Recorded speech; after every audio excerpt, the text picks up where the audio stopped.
Good afternoon, everyone. Welcome here. Before we start our session, here is a housekeeping notes for all of you. You could write your questions at the live event Q&A corner, and we shall compile the questions and discuss with our speaker after his sharing. So, hi, ladies and gentlemen. I'm today's moderator. I'm Jaslyn from InfoTrek.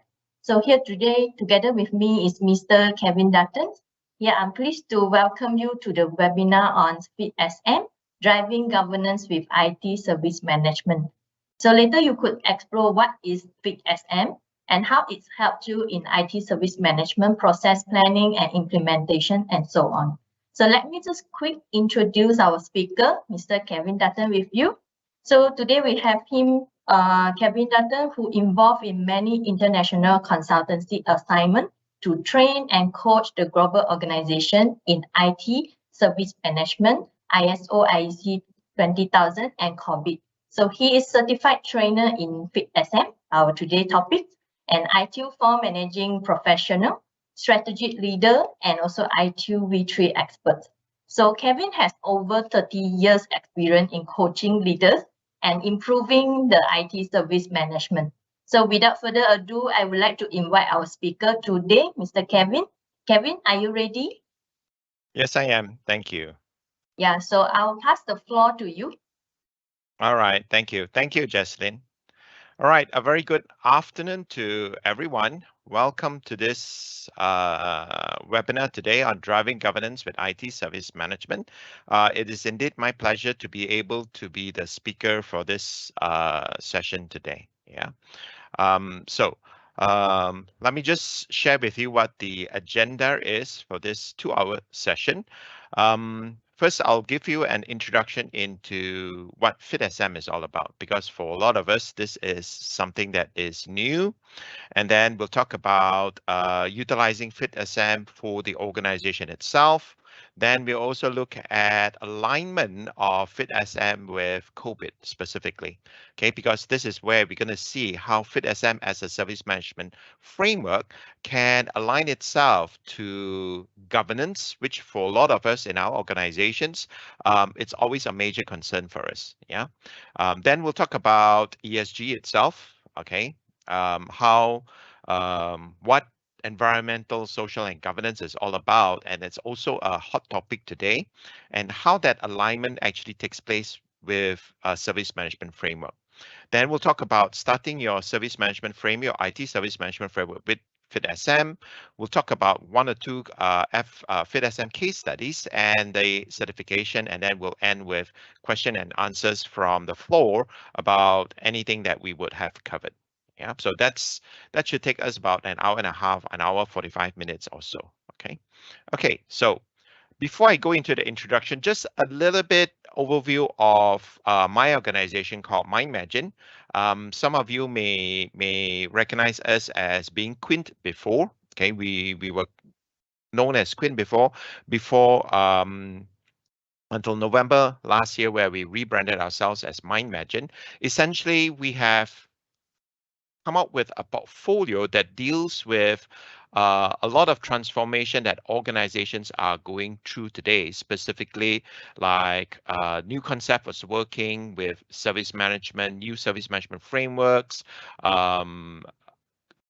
in alignment with agile, DevOps, digital transformation. So our portfolio really focuses on understanding organizations, being able to empathize with them, their needs and challenges, and coming up with solutions that would be tailored according to their needs. Yeah, that's our focus as an organization. This is just some of the accreditations that we have as part of our training that we can give besides IT service management, whether in ITIL, in FitSM or USM. We also do COVID, Agile, Lean, DevOps are some of the certifications. And these are just some of the clients that we have. Yeah. Okay, let's go into introduction of FitSM. Okay, what is FitSM all about? Now, I've got a little bit work for you to do here. Before we go into the details of FitSM, I would like you to quickly answer some poll questions. You can scan this QR code. I think it's a Google form. No worries, it'll take you about a minute. Okay, very simple. I think it's only about 3 questions we have there. So can you just take, I'll give you about a minute and a half to scan this in and answer those questions before I carry on. Yeah, so 1.5 minutes. I think that's all you need. So can you do that first? Thank you very much. If you have difficulty to scan the QR code, you could also find the link at the Q&A session, the announcement area.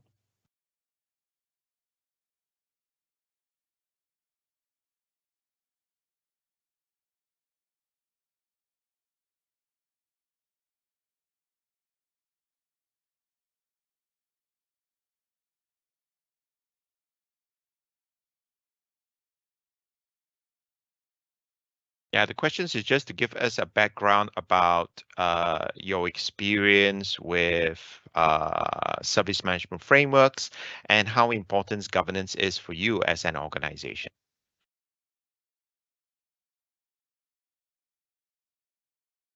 Thank you. Thank you. Okay, I will extend it 1 more minute.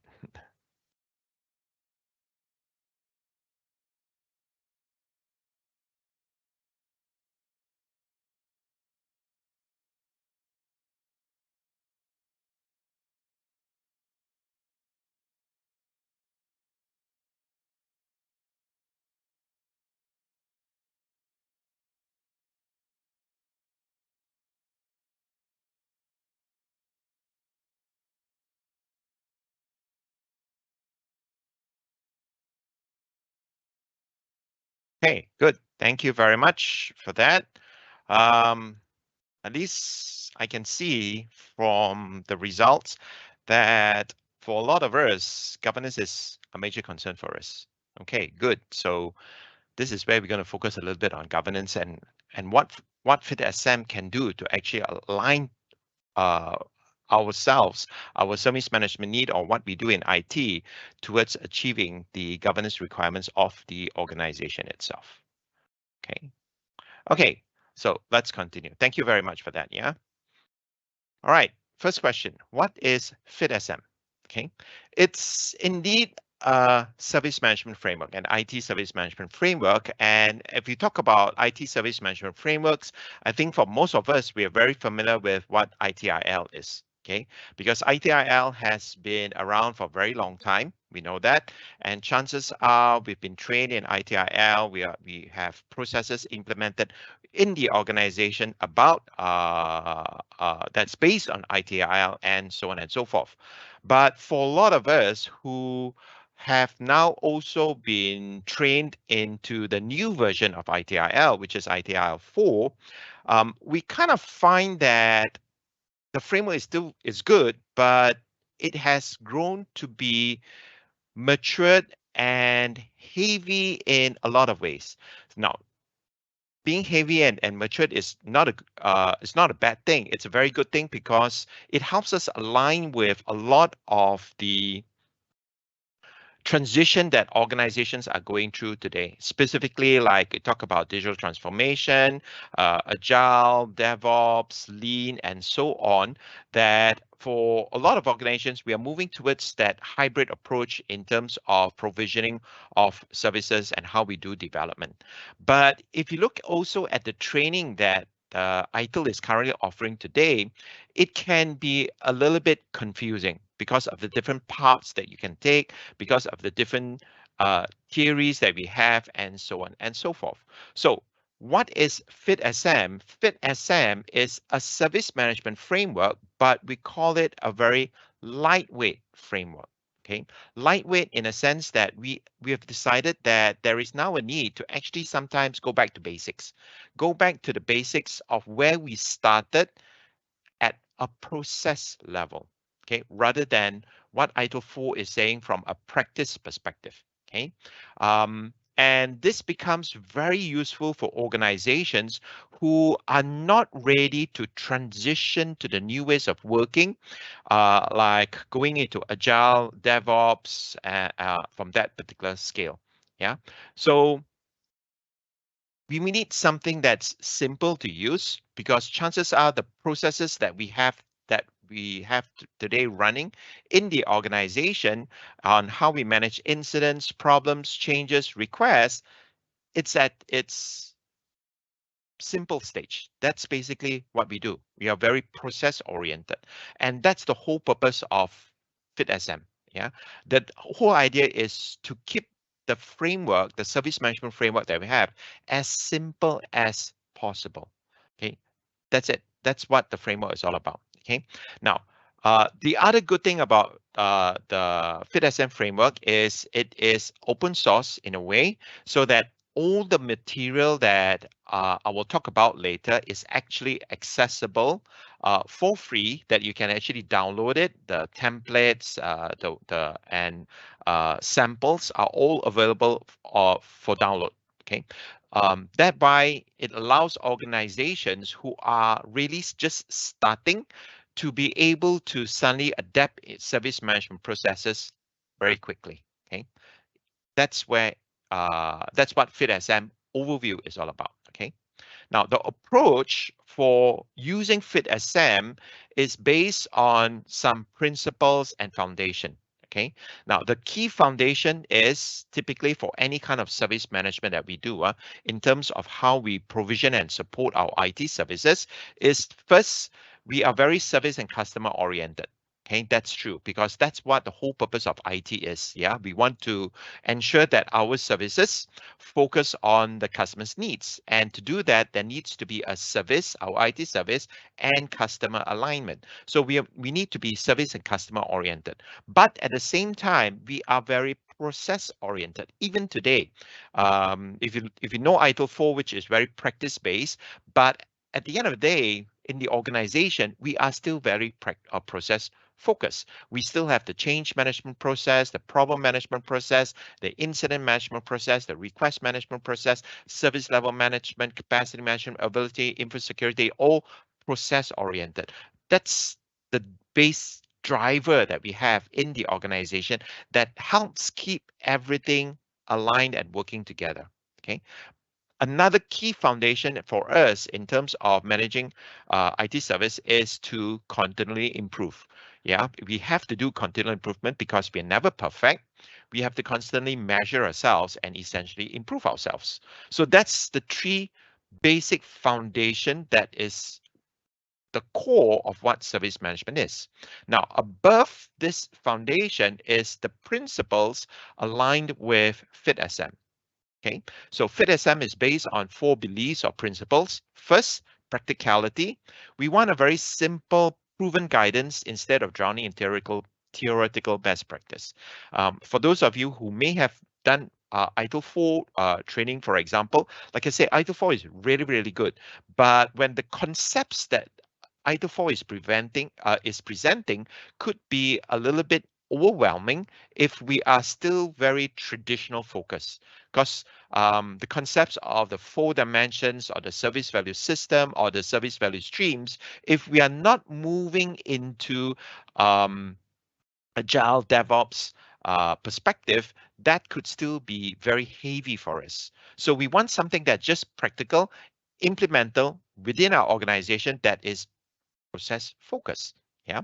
So the second principle, consistency, it needs to be repeatable performance before detailed documentation. Yeah. In sense that the activities of the processes that we have is simple enough for people to understand and thereby follow the documentation that would come, which also helps outline everything that needs to be done for the process to be successful. It needs to be sufficient. We're not seeking a perfect solution, but just enough to get us through the daily needs of the organization itself to provision those services. And finally, it needs to be extendable. Okay, leverage at many sources of knowledge rather than live in a walled garden, essentially. Because you can look at it this way: when in consulting or assignments, we always look at what best practice has to offer, but we also need to look at what your proprietary process and activities have and see how we can be merged. Okay, and chances are it's very process oriented again. Okay, that's allows us to extend upon what the framework is offering us to get a best tailored or fit for purpose process for our organization. Okay. All right, a little bit history about FitSM. So FitSM actually originated in 2012. Okay, through in Europe, through a consortium of service providers who were working together to provide services for a research organization in Europe. Okay, now through their requirements to deliver services, they decided they needed to have an IT service management framework in place. Yeah, but they found that the current service management framework was essentially too heavy. So they wanted something very simple. And that's where FitSM was first thought about and officially launched in 2013.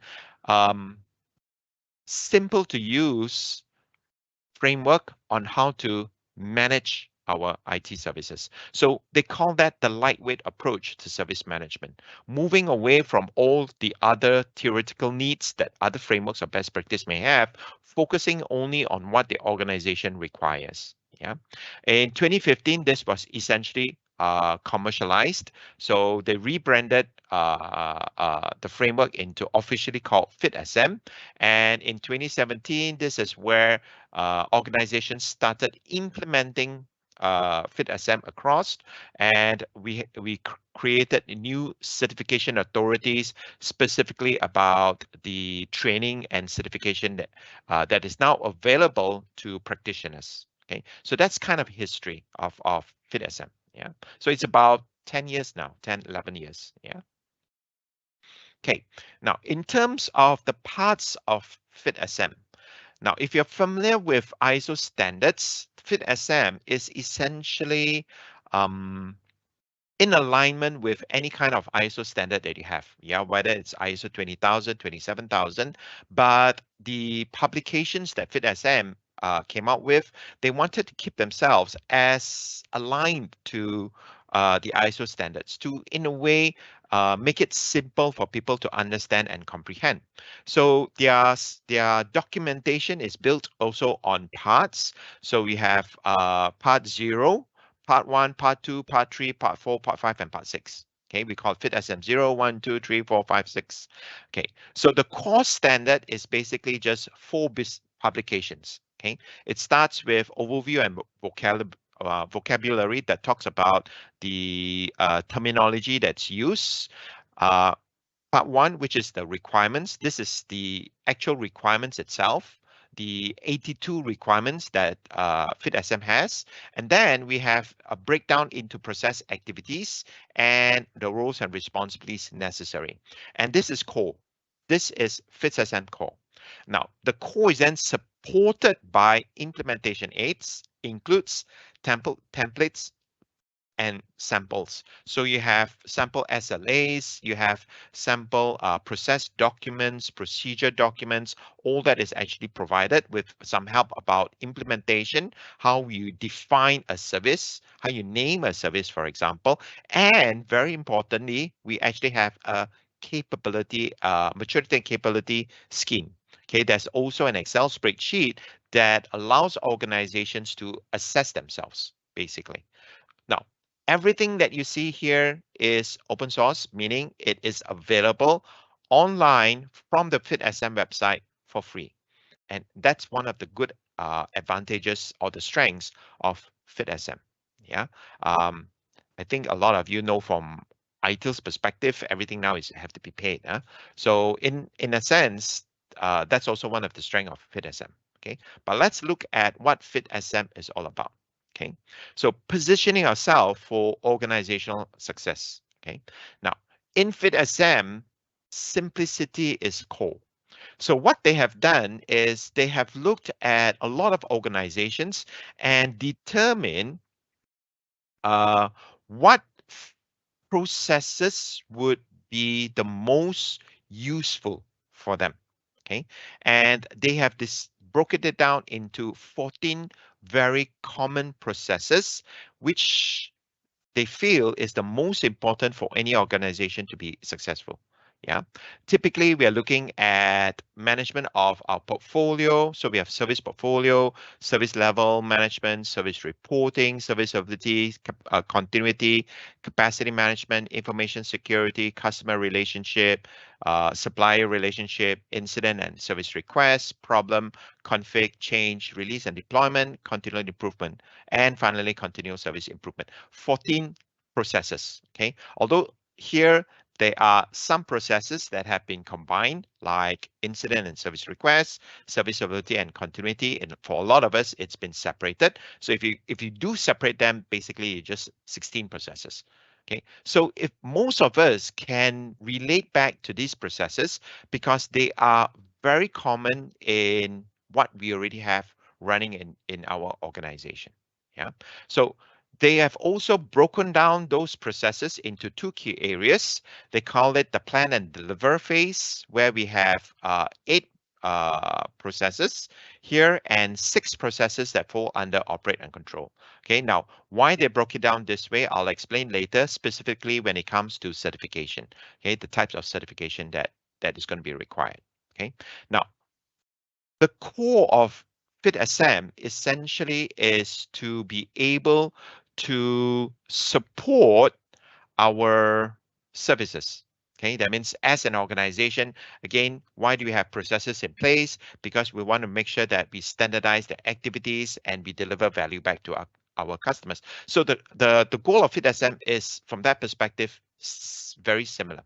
Okay, but besides having processes in place, there are certain aspects of requirements that FitSM feels are necessary in order to ensure that we as an IT organization continually work towards achieving the needs of the organization. Yeah.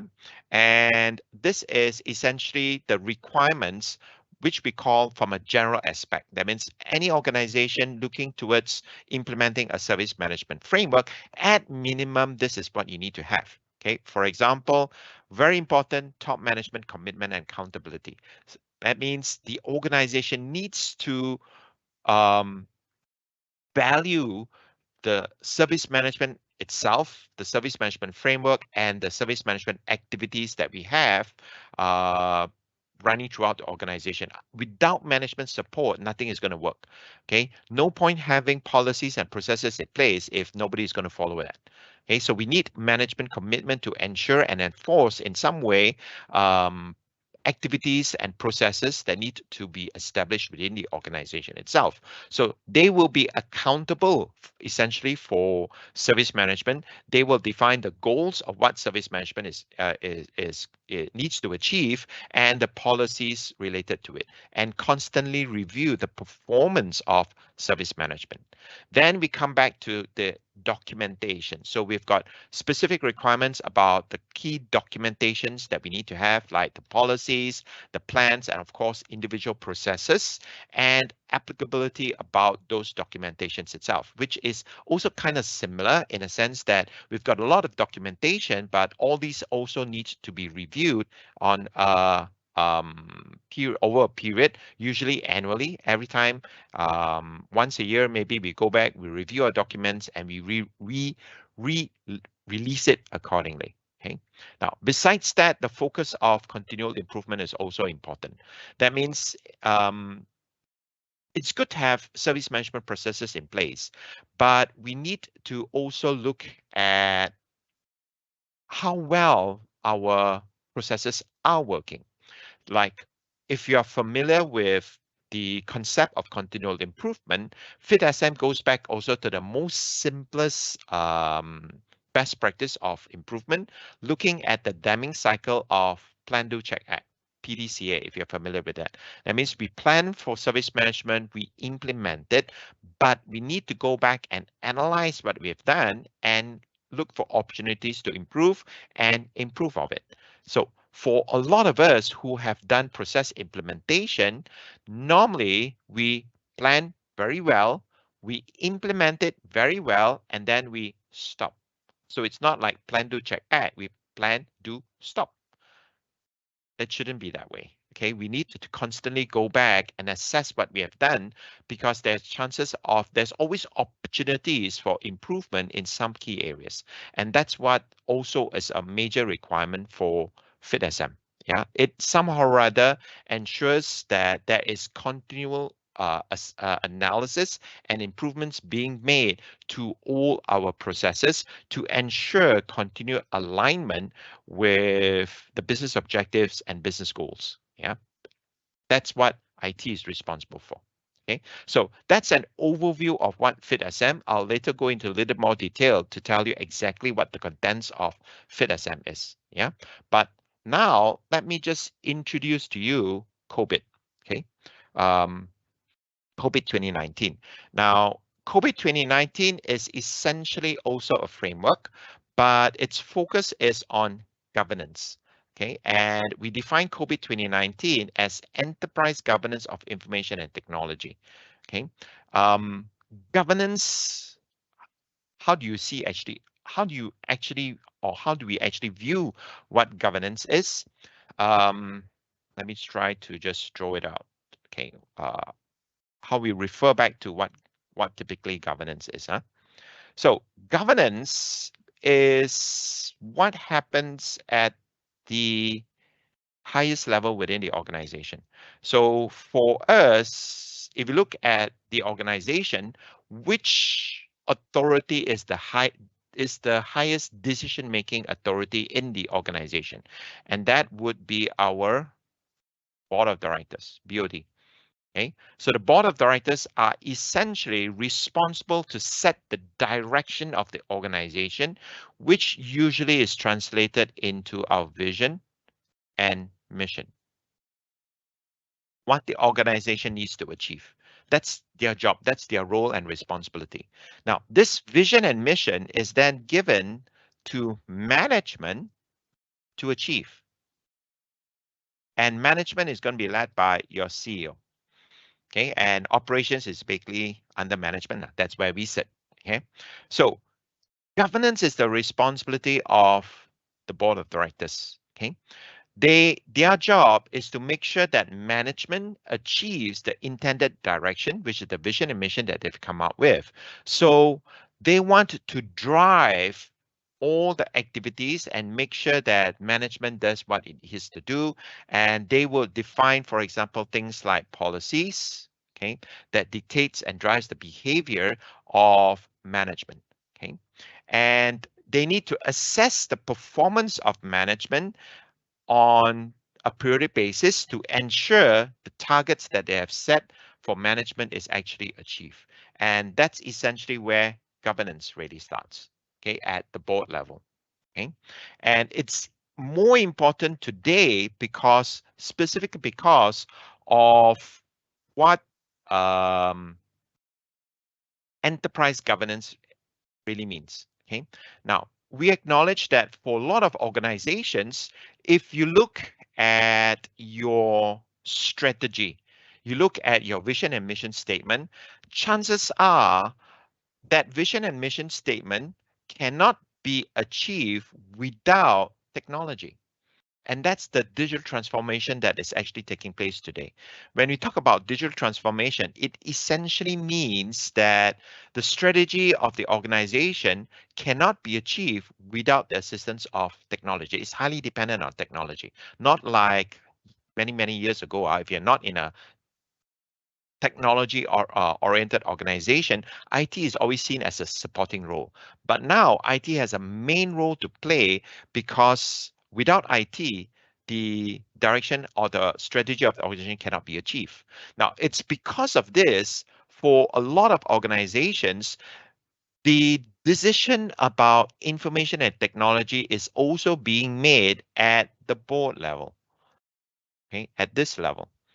Okay, and you can see it from a lot of, say, if you go into public listed organizations, you look at their annual reports, and you look at the org structure, chances are within the board, you have all the normally board committees. Normally, you would have the audit committee, the risk committee, the nomination committee, remuneration committee, and so on. For a lot of organizations, there's suddenly now something called IT committee. What that means is it's the decision about information and technology now is being done even at board level. Okay. Previously, it could be delegated to the CIO who makes the decision about IT and then just goes to the board for approval of the budget. But now it is totally different because the organization recognizes that decisions about information and technology also has to be done at the board level. And that's where enterprise governance now of information and technology needs to happen. That's how it has, in a way, evolved over the last few years. Okay. Specifically, another key reason for that is the integration between IT and business. Okay, for a lot of organizations that are working towards digital services, information technology and the business essentially has somehow or rather merged. Okay, so there is sometimes a very gray area whether the organization is business or representing business or representing IT. Yeah. A typical example is if you are running digital services, yeah, like an e-wallet, for example. So if I'm a developer working on that particular e-wallet, which is the service that I'm selling to my customers, am I the business or am I IT? Don't know. Okay. Essentially, I should be the business because that's the product that I'm selling. Okay. IT to me is the one who will come in and fix my PC if the PC breaks. So there is now an integration between the business and IT. So because of that, from a governance perspective, we now have to expand our framework to manage data and technology that exists outside the scope of traditional IT. Okay? That means we also have to acknowledge that in today's environment, data and technology may also exist within the business itself. Okay? They could be running their own services. They may have their own infrastructure. Okay.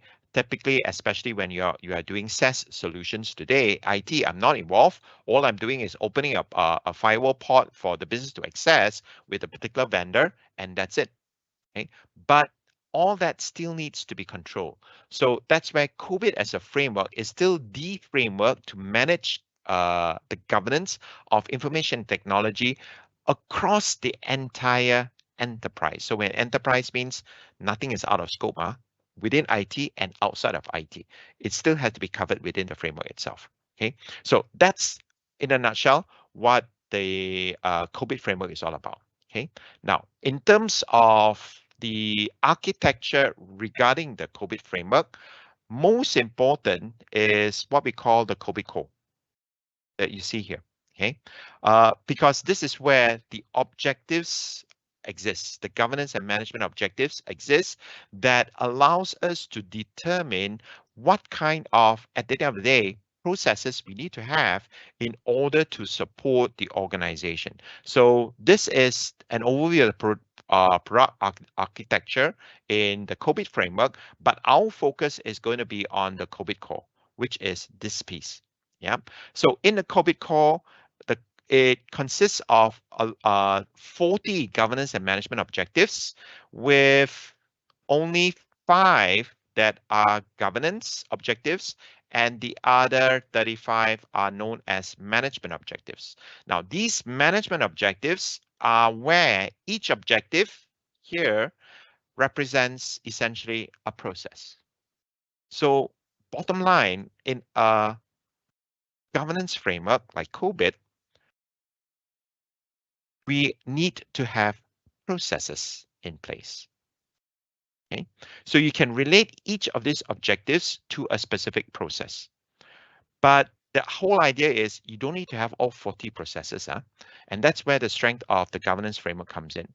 It's an assessment that needs to be done to determine which of these 40 different objectives are going to be relevant for the organization itself, okay, to support the stakeholder needs. Okay, all that will actually be part of the COVID framework. Okay, now next is, okay, so we've got a governance framework, we've got a service management framework, but where is that alignment? And this is just a table of showing you where that alignment is, specifically because, like I mentioned, each one of those governance objectives in a way relates back to a process. Yeah. So from a governance perspective, we need to have processes in place.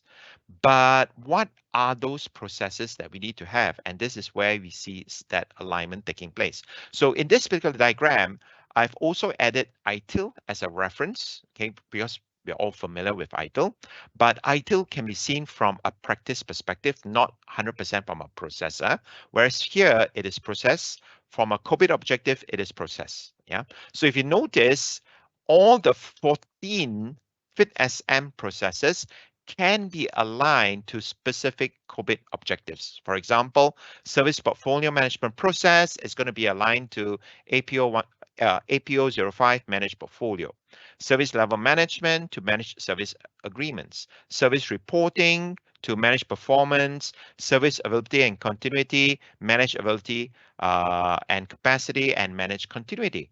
Capacity to manage availability and capacity, information security, and so on. So every service FitSM process can be related to a specific objective. But we also agree that you can find the same thing in ITIL. Okay, you can also map that. Okay, so to give you an overview, this is where the FitSM processes in a way overlap with the COVID core objectives.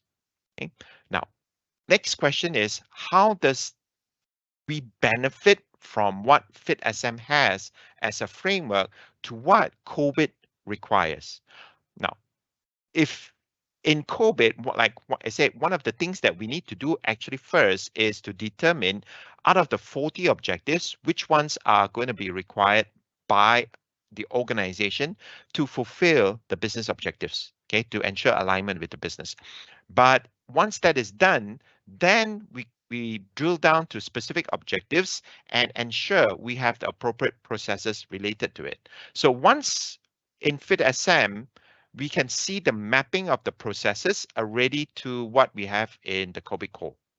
Okay, now let's look at how that process level is able to achieve the requirements of the COVID core itself. Yeah, the governance objective or governance or management objective.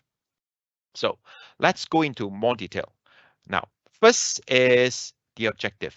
If you notice, COVID's objective as an enterprise governance framework is to ensure value is always going to be created. How? By ensuring there is always going to be business and IT alignment. That's it. The whole reason of the COVID framework is to ensure business IT alignment so that we get value in what we do. Unfortunately, this is often a struggle that most of us in IT always face. Yeah, because somehow or other our business or the customers we support tend not to see IT as delivering value. And that's often a challenge, specifically because we don't meet their needs. So understanding understanding the business needs, understanding the customer needs often is the most important thing that we have to do. Yeah. Okay. Now, if you look at FitSM as a governance framework, what is its objective and goal? It's also to ensure we deliver value through our IT services. That's it. Very similar. Okay, in a sense that we have IT services. We provide all the IT services. And when I talk about IT services, it can be very generic. Email services, printing services, payroll services, customer registration services, the financial services, the ERP services, and so on and so forth. Each one is a service. So the idea is every service we deliver needs to be seen as delivering value back to the customer, And the only way you can deliver value to that is to ensure that it's going to be business and IT alignment. And that's key. Okay. Understanding what that business needs are. Okay. So why, if you see here, it's the same thing. Ensure that IT service provided to customers are aligned to customers' need to effectively support the customer's business. So already at the very high level, you will see the alignment between the two frameworks are there, between COVID and what FitSM is saying. Okay, all right. Now to go a little bit more detailed to see that alignment. So in COVID, we have 7 specific components that make up what we call a governance system in place. Okay, and the components include a process, how we are structured, information flow, people skills and competencies, policies, procedures, culture, ethics, service infrastructure. So all these 7 components make up what we call the governance system. Okay, telling us that we have what in place that's going to be required in order to ensure better business and IT alignment. Okay, now let's look at each individual component that the COVID framework recommends, and we start with processes. So COVID says you have to have processes, and this is where the first alignment takes place, because we already seen we have in the FitSM 14 specific processes, and we can already map those processes to the most common objectives, yeah, of the COVID framework. Okay, so first component, we have already got that. Okay, we have the processes, okay, required that could be part of the governance system. Okay, now if you go into a little bit more detail, the next component would be the organizational structure. Okay, so when we talk about structure, it talks about the roles and responsibilities that need to be assigned so that people know exactly what they're supposed to do. Okay, and to put that into the simplest perspective, if you're familiar with processes, that's where we define, for example, our RACI model. Yeah, our RACI chart. Who's responsible, accountable, consulted, and informed. Okay, because people need to know what they're supposed to do. No point having a process if you don't define who is responsible for what. Okay, so that particular structure needs to be there. And this is then also established within FitSM, because in their templates, they would have defined to you what the role model is going to be. Okay, so you define the process roles, you define their tasks and activities, who is supposed to perform what. So it's already covered as part of what FitSM would recommend. Okay, so that's how we cover the component of organizational structure. Next component, information flow and items.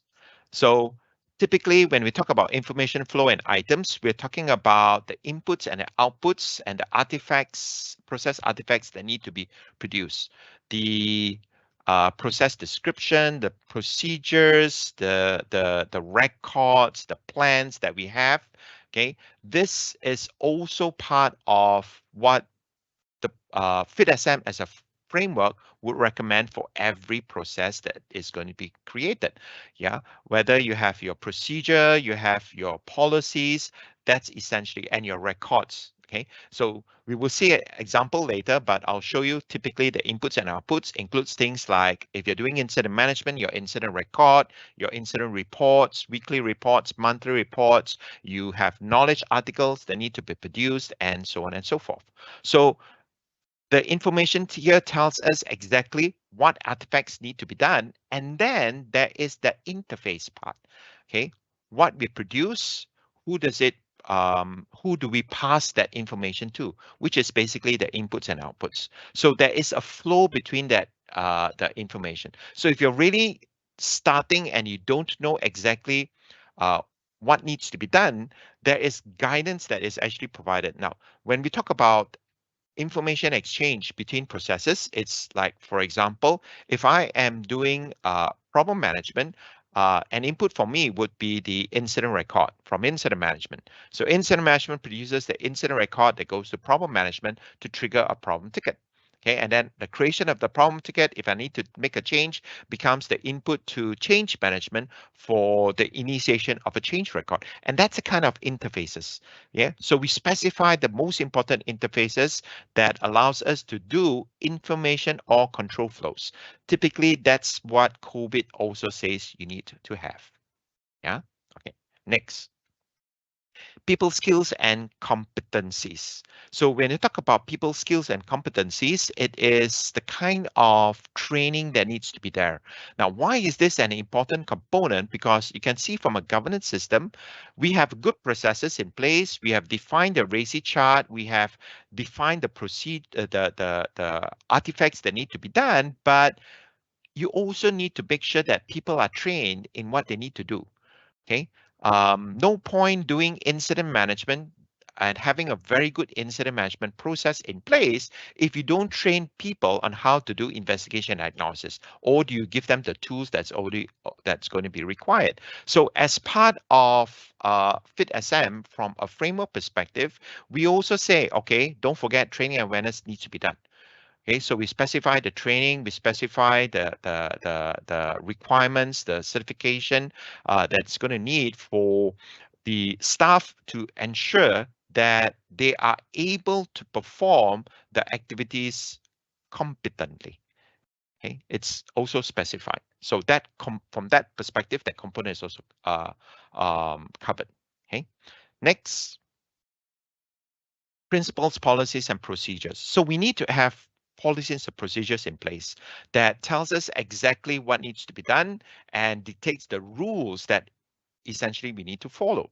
Yeah, because it's good to have a process in place, but if you don't set the rules about the process, for example, change management, we know we have to have a change request raised for every change that we want to do, but that needs to be defined as a policy. Okay, because essentially we don't want people to do unrecorded changes. Yeah, so in order to do that and help us with that, that's where the policy comes in.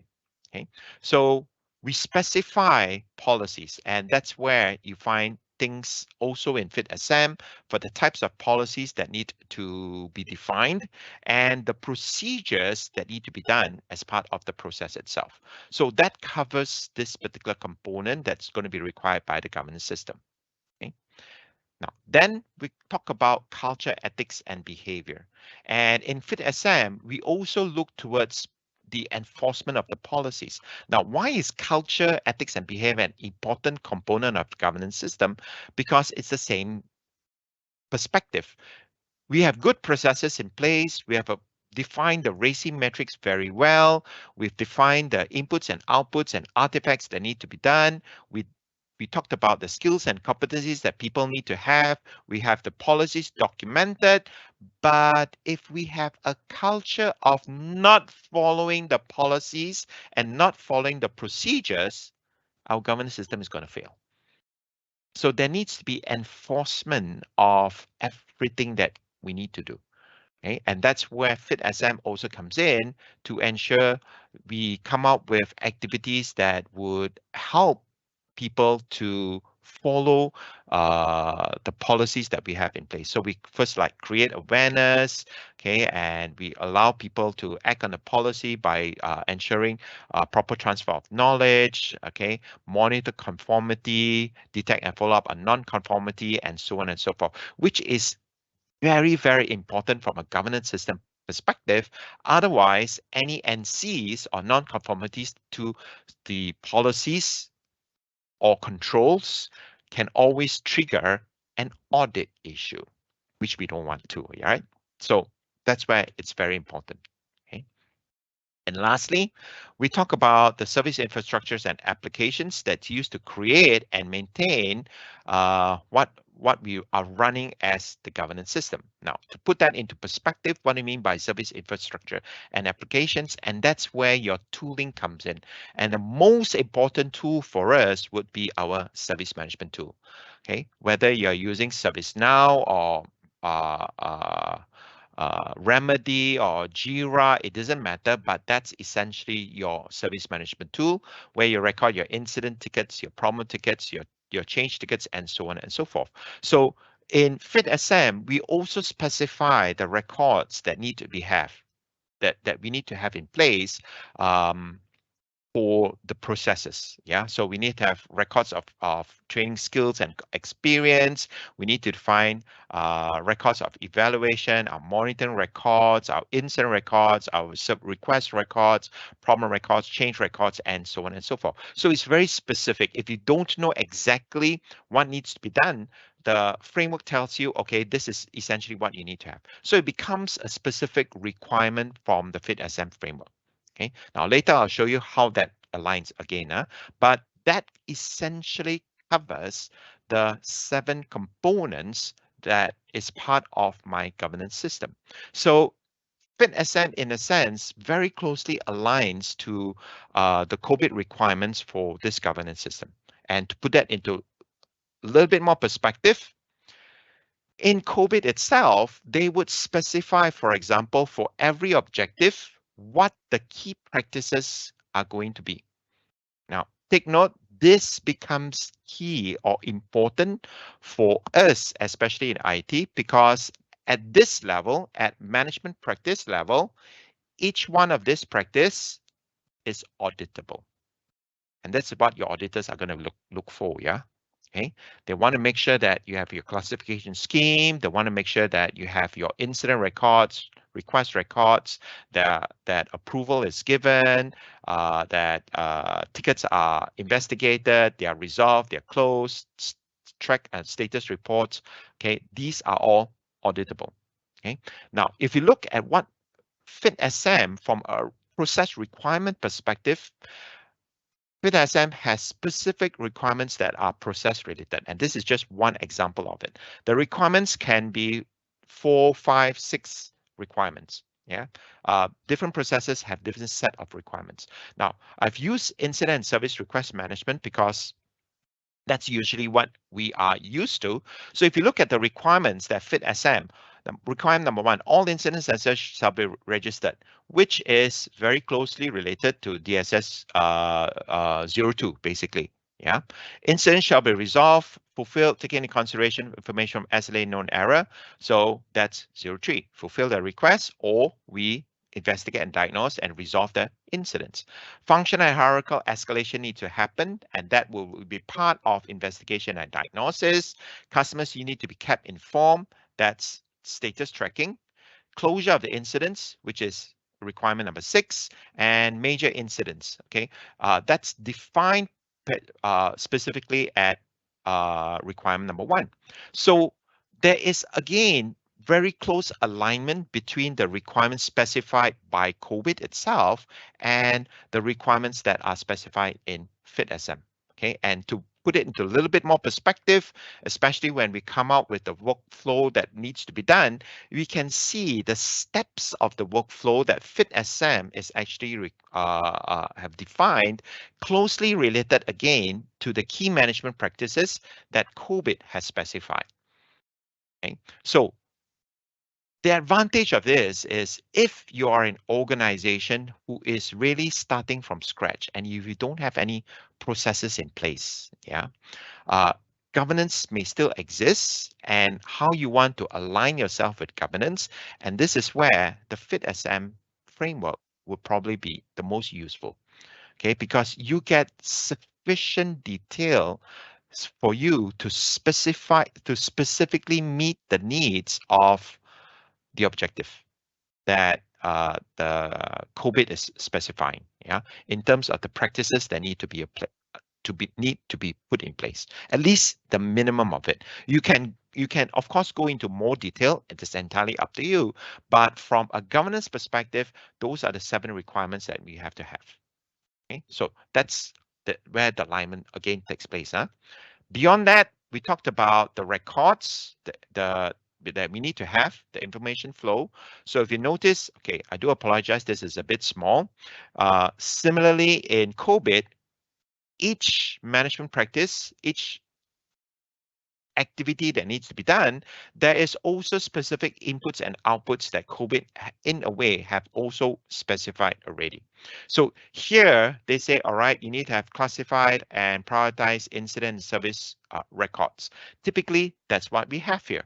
Okay, so we already created incident records, service records that is going to be necessary, and output basically from the incident management, service request management processes. And again, that's where the alignment comes in. Yeah. Besides that, when we define the processes itself, okay, so this is the templates that are actually available to us. You can download them again for free from FitSM because it's open source. So from a process template itself, if you're not sure how to define or create a process, the information is provided for you. The sample is there. So we have a process definition, a name of the process, say service request management or incident management. We have an overview, an introduction, brief introduction of it, which is basically the description of the process. And then you have the goals and objectives, which then translates back to the purpose of the process. So this is essentially the definition of the COVID core model. This is COBIT's objective definition of a process, which can be aligned again to your process template. Okay. Besides that, like I mentioned, the roles are also there. So in the templates itself, you have the roles clearly defined. Okay, who is supposed to do what? So this translates back into your racing metrics. You have your business objects or process artifacts, which are your procedures that need to be done. And then you also have your key activities. Okay, so we have the inputs, outputs as part of the process definition, who is involved, what kind of actions. That is a combination of what COVID requires from inputs and outputs through the practices that we are performing. Yeah. And also the steps and activities of what actions that we need to do, which can be activities as part of the practice, which COVID has also defined. Yeah. Similarly with the interfaces. And lastly, with also the key performance indicators, the matrix. So every process would have specific metrics associated to it. And this is where you can also look at what COVID, in a sense, would have defined, because they need to be measured. So we also define the KPIs that we need to put in place based on the data that we have in alignment with what the requirements from COVID is. And because this is at management practice, these metrics defined by COVID itself can also be translated into an audit requirement. Okay, so that's where the process templates that are available by FitSM in a way help us cover the requirements of the objectives from a governance perspective. And that's where the similarities are. Okay, now moving on, one of the other important alignments, capability. Yeah. Something we don't often do as part of ITIL implementation, because like I said, when we implement service management in our organization, we tend to plan, do, and then we stop. Very rarely do we go back and actually do an analysis. But from a COVID perspective, it's good to have processes in place, but they need to be performing at a specific level. And in COVID, the capability level rating that they use is actually based on CMMI, which has 6 levels from 0 to 5. Okay, so you have level 0, level 1, level 2, level 3, level 4, level 5. Yeah. Now, these capability levels in COVID have also been very specific, okay, in terms of the activities that they have defined. Okay, so they tell you exactly at minimum what activities need to be at what specific capability level. This is to essentially give assurance back to the organization that, hey, it's good to have processes in place, but are the processes and the activities actually doing what they're supposed to be doing? Sometimes we don't know. Yeah. And that's where the assessment needs to be done. Okay. So guidance is already provided by COVID specifically to tell you what levels these activities or management practices that they contribute should already be. Okay. Now, good thing for us in FitSM, you also have a capability or maturity assessment scheme. And this tool is available for you to download again from the FitSM website, whereby it allows you to do a capability level assessment of each of your key requirements in the process itself. Okay. Now, the only difference here from FitSM is they only would do an assessment for 4 levels, 0, 1, 2, and 3. Okay. So this Excel spreadsheet is available. You can download it, and it will define specifically for you to do a self-assessment to be able to tell at which level you are. And that is where this alignment again takes place. In COVID, if I just use 0, 1, 2, and 3, you can more or less realign it to FitSM's capability levels also. Like level 0, 0, 1, 1, 2, 2, 3 is the same. Okay, so it gives you an opportunity there down to do a self-assessment to determine the capabilities of your processes according to the framework itself. Okay, and that's one of the strengths of FitSM. Okay, all right. So now we've seen the alignment between COVID and FitSM, and you probably have an idea where that overlap is and how close FitSM as a framework is to actually what COVID is offering. Again, this is just a high-level information because there's a lot more details within COVID itself, but at least from an objective, we have that perspective. Okay. Now I'm going to move on because the next topic we're going to talk about is ESG, which is kind of interesting topic because for a lot of organizations, this is something that IT especially struggles with. Okay. Now, what is ESG? It stands for Environmental, Social, and Governance. Okay. It's a framework used to assess our business processes and performance based on 2 things, sustainability and ethical. Okay, so environmental factors talks about energy usage, greenhouse gas emission, carbon footprint. Okay, social factors, how we treat our employees, our customers, our suppliers. So we talk about equal rights, yeah, and finally governance. Okay, governance back to the board of directors about ethical. Okay, being ethical in and being honest in everything that we do, our practices that we have in place, and so on. Okay, that's essentially what ESG is. Okay, right. Now, we struggle with understanding sustainability and how that actually impacts us as an organization itself. Okay, so if you look at what sustainability is all about, some of the challenges we can address like resource optimization, minimum of waste, business and operational excellence, corporate social sustainability, research innovation, sustainable procurement, supply chain, logistics, and so on and so forth.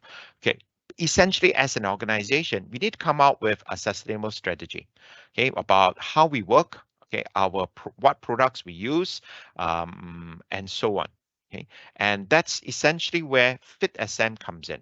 Okay, how FitSM supports governance, ISO 20000, which is the standard, and ESG.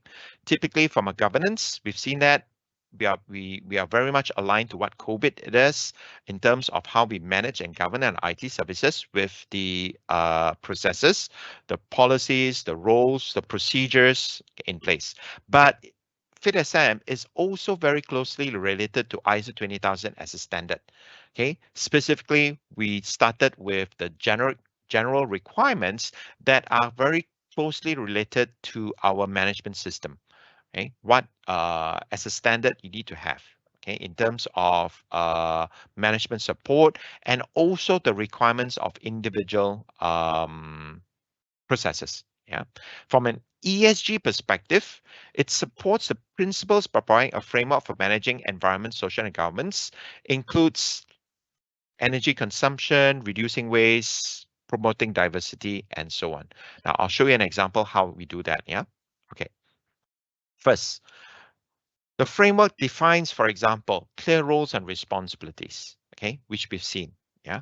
The framework defines, for example, the policies and procedures and also on monitoring and reporting. So typically, this is part of uh, uh, what ESG is looking for, supporting our sustainability strategy. So if you remember, we had earlier I showed you the sustainability strategy. So the key idea then is if we want to do, for example, resource optimization, minimize our waste, business and operational excellence, corporate social sustainability, all this as part of our sustainable strategy, the question then becomes, how do we map that to the processes that we have in place? And remember, in FitSM, we have 14 processes. So the whole idea now is to use the processes that we have in place to achieve, for example, resource optimization or minimization of waste. Okay, and that's essentially the key that we can do. Now, to give you two examples, I've used supplier relationship management and customer relationship management.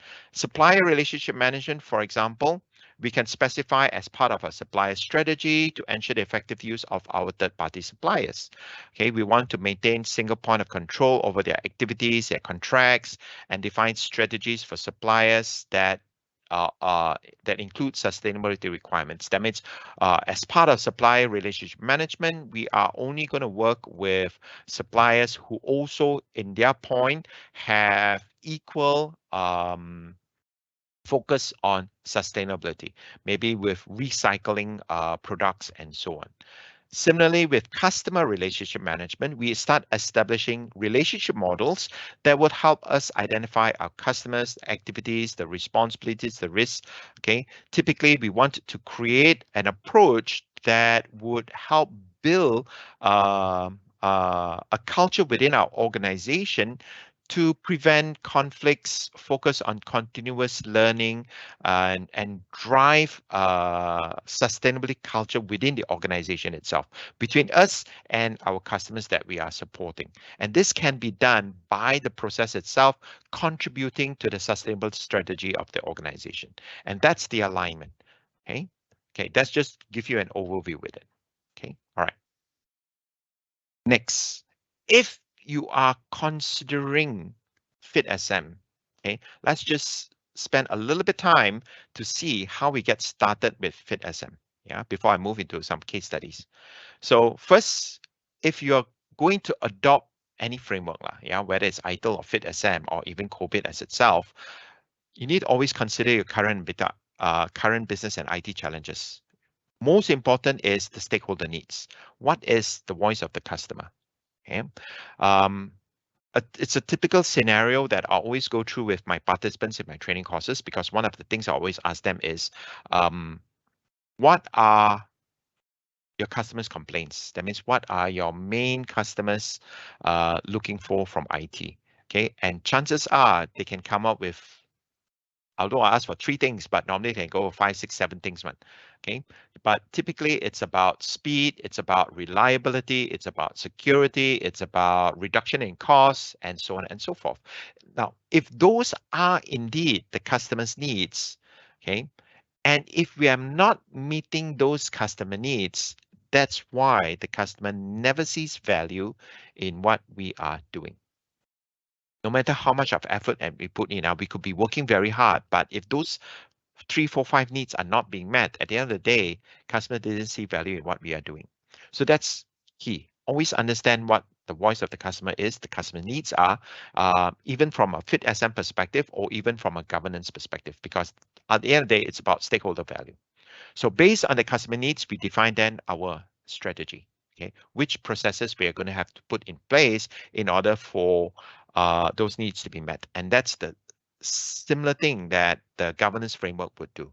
Okay, now the reason we have service management in place is also we want to remove the silo working perspective that we tend to have in very hierarchical functional organization, to make sure that everyone collaborates and work together to provide end-to-end service delivery and have that customer perspective, customer service perspective.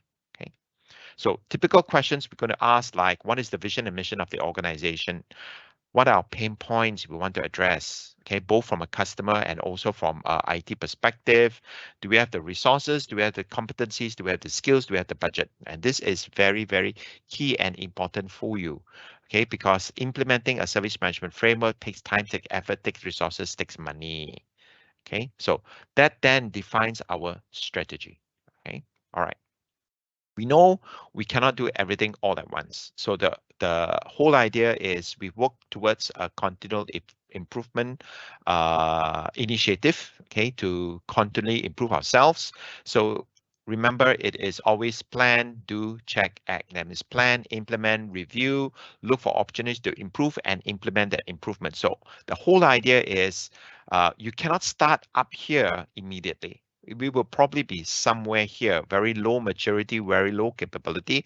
But over time, whatever service management framework that we are doing, we will get better. And that's something that we have to have. That mindset is what we need to have in place. Okay, so that's why, in a sense, FitSM is kind of strong, because the whole idea is to be able to do continual improvement with as little as possible. Don't overload ourselves. Yeah, and that's the key of this framework. Okay. So we then look at the FitSM parts, and we've seen this. So what's most important is the core standard, because everything that we need to know about a processes is already defined here. Okay, very simple only. No other books that you need to refer to and so on. Okay, you start with the vocabulary, the terminology that's going to use. What is a change, incident, problem, workaround, service level agreement. Look at the 82 requirements, and that's it, just 82 requirements, complemented by the process activities, okay, that need to be done, and the roles and responsibilities. Okay, supported with your aids, okay, your templates, your guides, and the assessment, okay, the Excel spreadsheet, okay, to help us tell us whether we are level 0, well, 1, 2, 3, or 4. Okay, or yeah, sorry, 0 to 3. Okay. So how do we start? Understanding organization context in terms of what we are delivering. Define the scope of what we want to cover. Ensure there is leadership and governance in terms of governance of our implementation. And then we plan and implement. After that, we come back, we review, and we improve. And it is a continuous journey.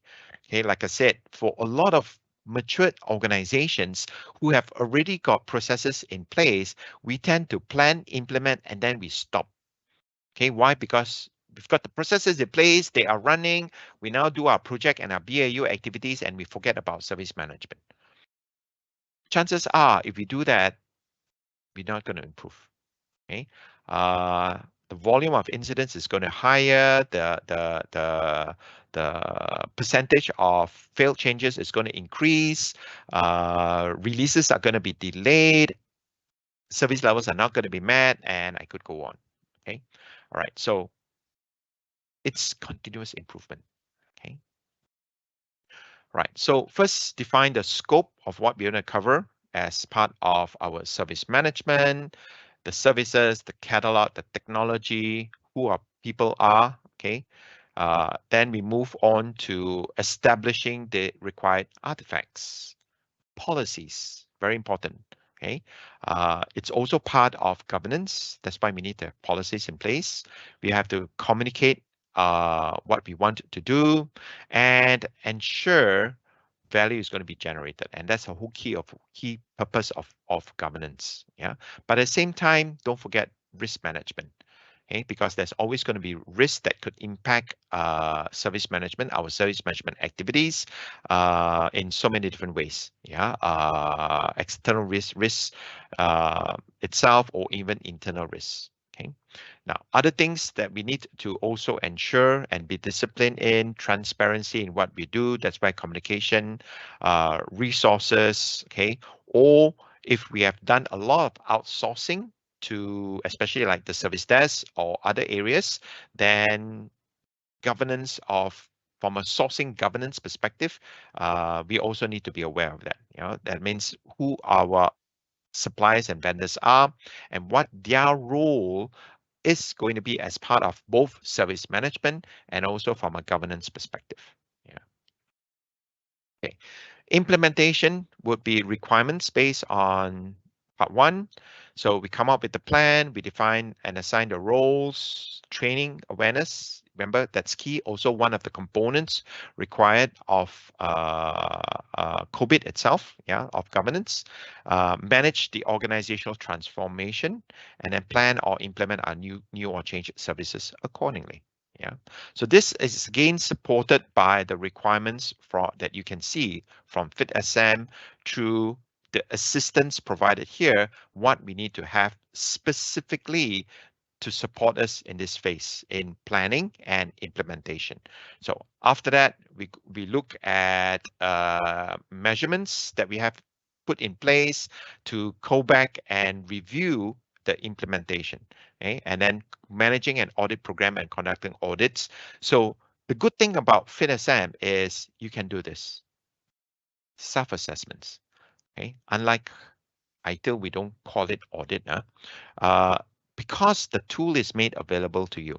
Yeah, the Excel spreadsheet, the assessment spreadsheet is already been given to you. So then this is the strength of FitSM for you to come back and do your capability and maturity assessment, and that provides you again assurance that you need from a COVID governance perspective that you are now at the same level, okay, of what COVID is proposing.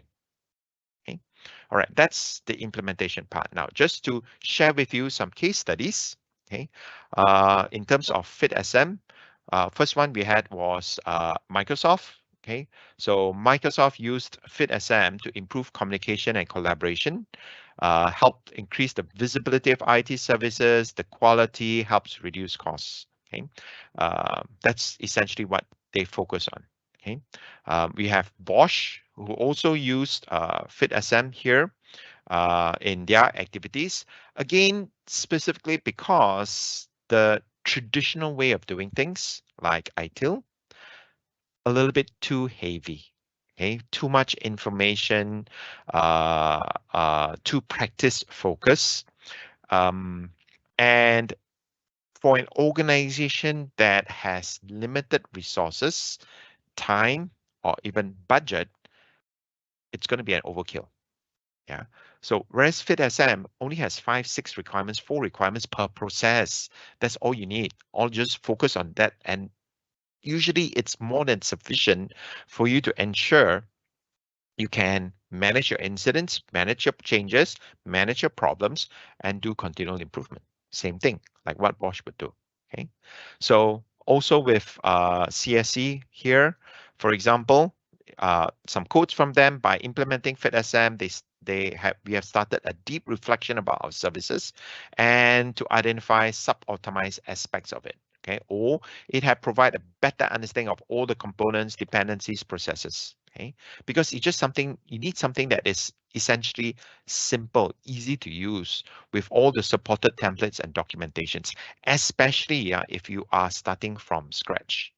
Yeah, if you have never done service management before, the recommendation was to really, really look at what FitSM is able to offer you. Yeah. Now, in others, we have like British Telecom. Yeah. To reduce the number of incidents, help us manage risks, okay, and so on. Okay, now this is just some examples. Okay. Okay, so if you are really interested in FitSM, what are your options in terms of certifications? You only have 5 courses. That's it. 5 courses. 2-day foundation course, whereby we'll give you an introduction into the most important thing. What is a process? Okay. Something I find missing from other frameworks. Okay. But yeah, why that is important? Because for a lot of participants, when you finish your course and you go back into your organization, you are working process-based. Incident management, problem management, change management, request management, service level management, they are all process-based. Okay, so the focus of FitSM at foundation level is to introduce first what is a process. Why do we need to have a process? What are the inputs? What are the outputs? What are the roles? What are the responsibilities? What are the policies? And so on. Okay, and then we'll give you an introduction into all the 14 processes. Okay, so this is a 2-day course with an exam at the end. I'll talk a little bit about it. Then we have the advanced courses, which are also 2 days, broken up into service operation. So we focus on the 6 operational processes, and service planning and delivery, which focuses on the other 8 processes. So 6 processes here, 8 processes here. Okay, and the highest level is the FitSM Bridge. Expert. The FitSM Expert sees things from a different perspective. We don't talk about processes here anymore, but we talk about alignment with other standards and frameworks. In particular, ISO 20000, in particular, COVID, in particular, ISO 27000, also alignment with ITIL, okay, we need to, and the focus will be more on implementation accordingly. Okay, all right, so this is overview, and then I'll go into a little bit more detail about each of these courses.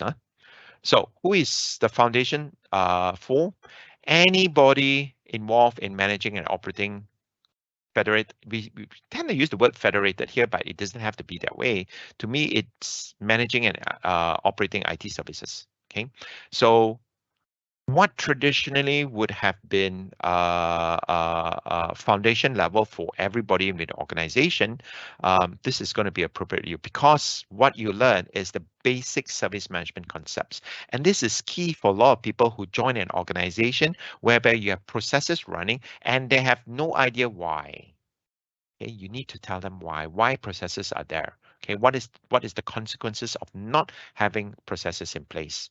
And then we look at the purpose and structure of our standards, how the framework relates to FitSM, okay, and the requirements for FitSM to be adopted quickly. So it's an introduction basically into a process-oriented way of working, looking at individual processes that we have in place. Yeah. Now, the advanced courses for SOC, we look specifically into key activities now, drilling down to key activities of the individual processes in place. So this becomes very useful for those process managers, process owners, okay, or practitioners who are going to be performing these processes as part of their day-to-day activities like managing incidents or doing problem management, configuration management, change management, release and deployment, continuous service improvement.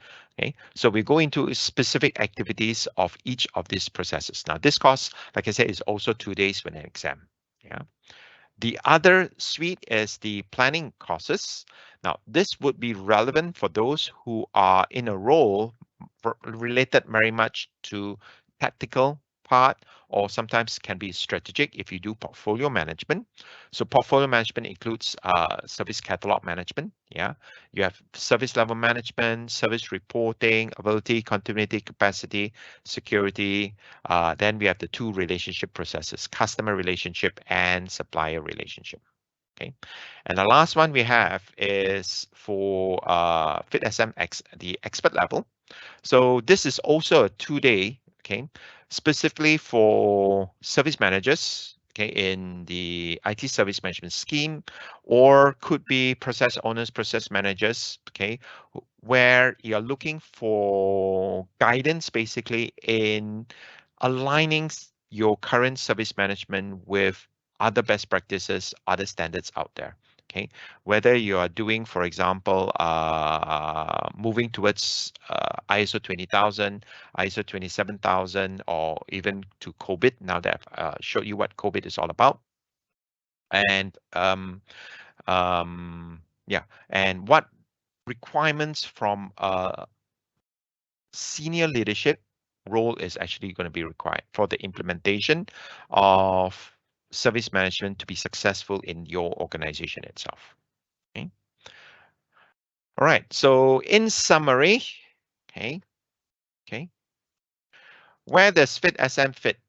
Okay, so overall FitSM is a simple IT service management framework, but comprehensive enough to be used to support governance. Yeah, for us, not only governance, but ISO 20000 and even ESG. Okay, by implementing FitSM, basically as an organization, we can improve the way we manage our services. Why? Because FitSM is simple, it's lightweight, it's practical, it's flexible, it can be scaled and adaptable for organizations. And one of the most important thing, it is cost effective. Okay, it's open source.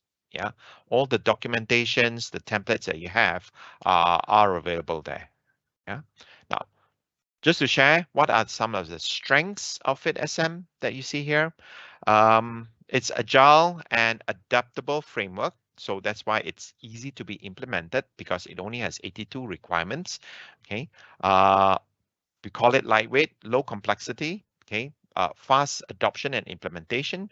Only 14 processes compared to the what I call it 34 practices that ITIL may have, or even the 40 objectives that COVID would have. Yeah, it is lean. Okay, it tells us exactly what we need to have. You can integrate it. Okay, integrates, and it's not a holistic model, unlike other frameworks. It's clear. It tells you actually how to start. Yeah, with all the templates actually provided for you, and it focuses on quality, continual improvement. That's why the maturity assessment is there. Okay, but we do admit, okay, it does come with some weaknesses taking into consideration. It may be too simple for a very big multinational organization. Huh? Okay, you have 300 staff in IT. Yeah, just consider it. Yeah, you may have more detailed procedures and guidance that needs to be provided. We admit it is not as comprehensive as ITIL. Its whole purpose is to be lean. Okay, it's to be simple. Yeah, ITIL is there. It's good. Okay, it covers all the facts and needs that you need to go through transformation in alignment with agile and DevOps. Okay, and ITIL provides you that holistic perspective. That's why in FitSM, one of it is we're not holistic lah. We only just focus on the service management needs of the organization itself. Okay. All right, and we are here at our question and answer page. Let me just check if there are any questions. I think I have, I can see one here. Can you explain what FitSM is and what its goals are? Okay, like I said, what FitSM is. FitSM is an IT service management framework. Okay, similar to the more common ones we know, like ITIL. Okay. Now if you know, there are lots of other service management frameworks out there. You also have USM. You also have VerySM. Okay, those are some examples. So ITIL is not the only service management framework. FitSM is also a service management framework, but the idea is it is lightweight. It only contains 14 processes that we feel are most relevant for organization. What is its goal? Its goal is to deliver value back to its customers. So it's to have service management in place so that we as an IT organization ensure that we would deliver value back to our customers. That's essentially what its goal is. Okay, so let me see if there are any questions. Okay, all right, I can see some here. Let me read it. All IT reference including COVID are built. Okay.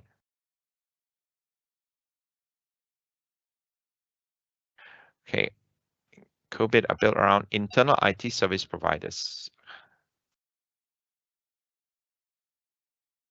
Now, okay, if you are talking about external customers, yeah, in terms of governance of external customers, this would be part of your role as a supplier. That there's high dependency here. I probably need a little bit more information. Okay, in as a supplier to external services, what your role as a supplier is. Are you a single source, meaning you are managing the services yourself, okay? And you are delivering this complete services end-to-end solution to the customer, then governance becomes your part because you manage the service management processes yourself. But if you are, say, the service desk supplier, then you are still going to be subjected to the customer's governance. You don't have much say. That's unfortunate, okay? Because you still have to, the processes are owned by them. You have to use their processes. You have to use their application. So in this case, you are subjected to the governance requirements of your customer itself. So in that case, yeah, COVID will not be appropriate for you, but you can think of it from an internal perspective, how you are also supported from internal perspective. Yeah. Okay, what are key principles and practices within ITSM that can help organize establish effective governance structures for the IT operations? How ITSM can be applied to ensure compliance, risk management, and alignment with business objectives? Okay, to answer that question, I have a good solution for you. You need to attend a COVID Foundation course. Okay, that's where something called a cascade is done. Okay, because in order for us to determine as an IT organization what objectives or governance objectives we need to have, the first thing we need to do is understand what the stakeholder needs are.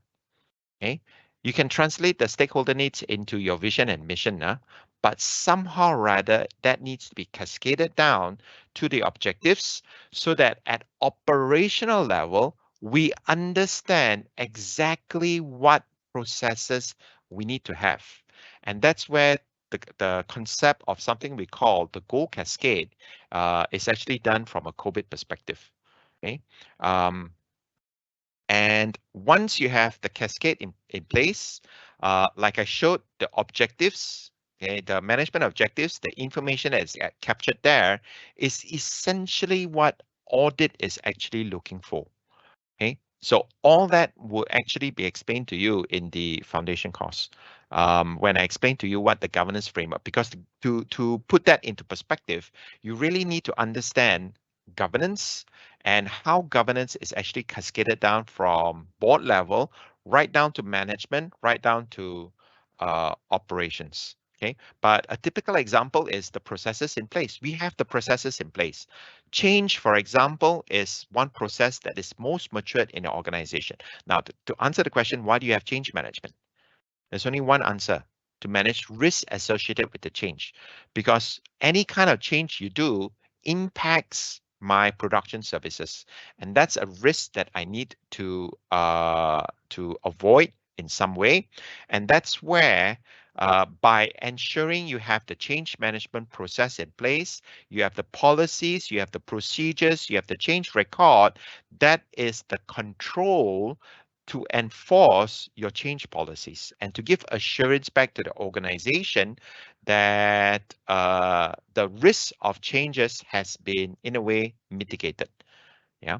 So it is by ensuring, to answer your question, examples of how they can be applied to ensure compliance, risk, and management and alignment.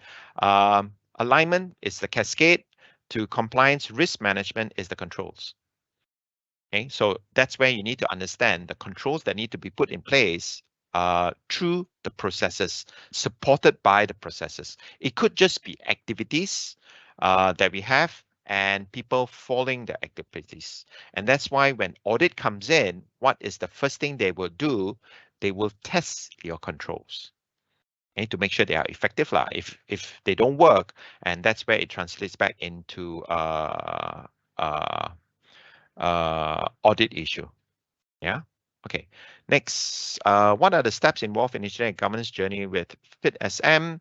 Like I mentioned, one of the first thing that you need to do is look at your business needs, stakeholder needs first. It starts from there. Okay, what are the challenges that you need to overcome? That's first. Then coming out with your strategy. Okay, and then from the strategy, determine which processes that are actually really important, and then you move into your planning, and then you start implementing those processes, supported with the templates and the implementation aids that FitSM can give. Okay, if I take FitSM, what role can I be? Okay, that's very generic. Okay, in terms of if you do FitSM, you can take any role.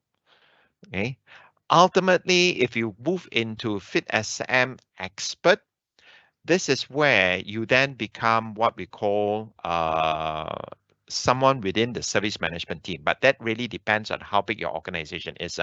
But right, if you look at service management certification, it should be for everyone. It doesn't matter in what, no specific role.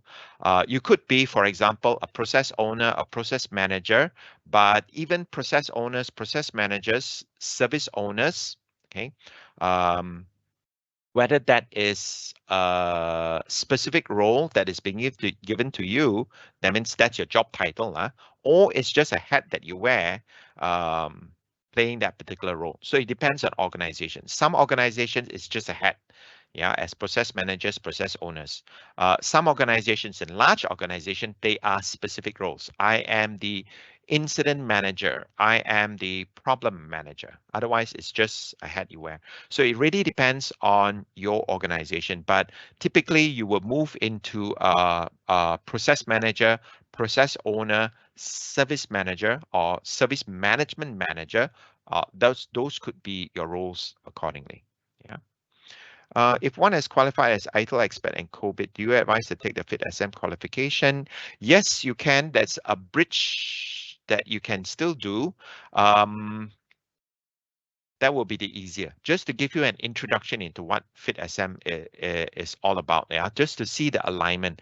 Otherwise, the recommendation is maybe just to get hold of the FitSM documentation. Okay, just review the documentation, and if you feel that it is already simple for your level, then you don't have to take any other certification. So kind of optional for you. Otherwise, there is the bridge that you can actually do. Yeah, just to get an understanding on the requirements from FitSM. But otherwise, like I said, it's open source. So you can download at part 1 and look at part 1. Chances are you already understand what needs are. Okay, let me see. Okay, good. Lots of questions. If I've already implemented ITIL process, do I need to switch to FitSM? The answer is no, you don't. You don't have to. Okay, but my only advice you to then, if you have already implemented ITIL, stick to ITIL. Okay, but I need to also know, you need to ask yourselves how efficient and effective your ITIL processes are, and are they sufficient? Okay. The danger with ITIL is always this, especially if you look at ITIL 4 today, where we are very much practice focused and not process focused. Because if you really drill down into process, ITIL has much more processes. Incident management itself has 2 processes. Yeah, service request management also has 2 processes. Change management has 3 processes. So they are not practice, but they are actually practice focused rather than process focused. So it could be too heavy.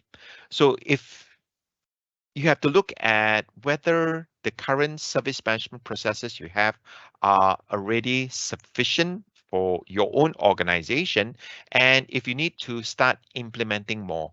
Okay, chances are you've got the minimum incident problem change service requests, service level, but now you're also considering service portfolio, configuration management. Then maybe you want to consider what FitSM, because again, lightweight. Lightweight in a sense, today, I don't have resources, I don't have time, I don't have budget. how to implement ITIL processes. Okay, FitSM will be there to actually support you in that. Yeah, so that then it's a consideration for you to look at FitSM accordingly. Yeah. What are the key benefits of FitSM to support enterprise governance? That's essentially exactly also what I have given, specifically because the benefit here is that most of the needs from a governance perspective is already provided for you using the FitSM templates, the FitSM documentation, the FitSM information that's being captured. It's very much closely aligned to the needs coming from COVID itself. Yeah. When you okay, sorry, Mohammed, you say you provide end-to-end services. So if you provide end-to-end services, then it is your own governance itself. So from a governance perspective there, looking at your still same perspective, but this time the stakeholder needs would be your customers' needs. So what do you need to have in terms of, number one, what are your customers' needs? Now, it can be a little bit different because as end-to-end service provider, you only have one now, which is your contractual obligation. That's all. Okay. Yeah, that's it. Okay. Thank you. Thank you, Kevin. You're welcome, Jesslyn. Yeah, so I believe that just now a lot of questions that raised up. So we are happy to see lots of questions is has been answering by Kevin. So by attending this workshop, I hope that all of you have gained the knowledge from our speaker, Mr. Kevin. Okay, so I think we need your help to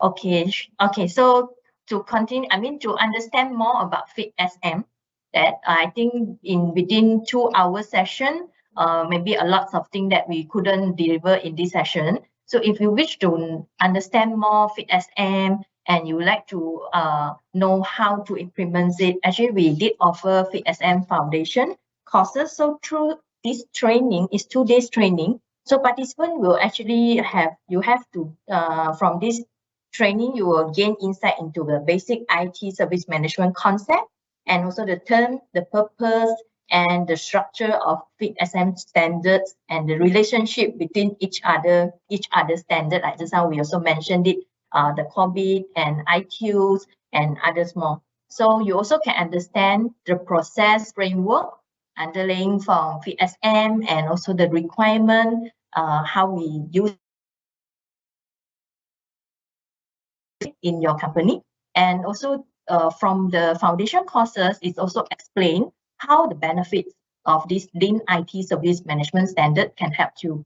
So from today, we also launched a promotion for our customers. So if you sign up 3 participants in the bundles, and you can just enjoy you can enjoy 7,000 ringgit instead of normal price 9,300. So each of them will including one exam. Okay, so I think based on Kevin, the exam shouldn't be very hard. So we No, hope it's not. Yeah. yeah, we hope that everyone, when you attend the class, when you put your heart to prepare it, then with the exam, you can pass the exam and get the certification. Yeah, so this offer is valid for our upcoming courses in November, 23rd and 24th November, and also the December intake. So don't miss out this chance to grab this promotion. So you can scan this QR code. This is more on what is FitSM. Oh, sorry. Okay, this one. Yeah, the right. Yeah. Yeah, the bottom there. So you can scan that.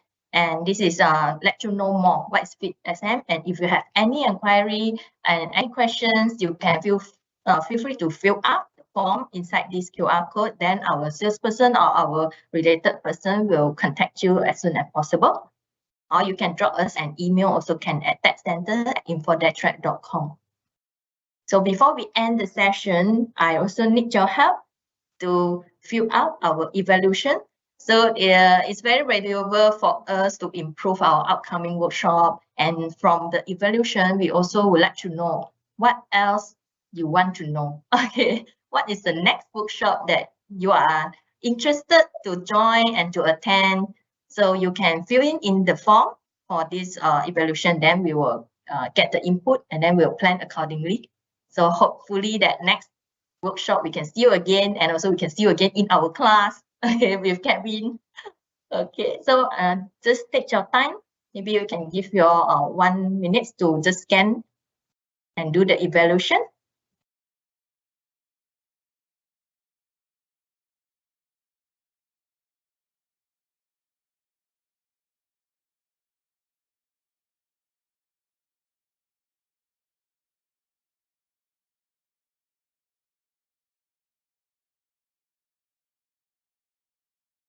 Yeah, so I think that's all for today. So let us conclude today's webinar. Thank you for attending. We hope that you really learn and enjoy this workshop, and we hope to see you in our class. Okay, thank you.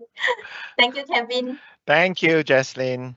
Thank you, Thank you everyone. very much. Thank you, everyone, that's spending your time with us in this beautiful evening.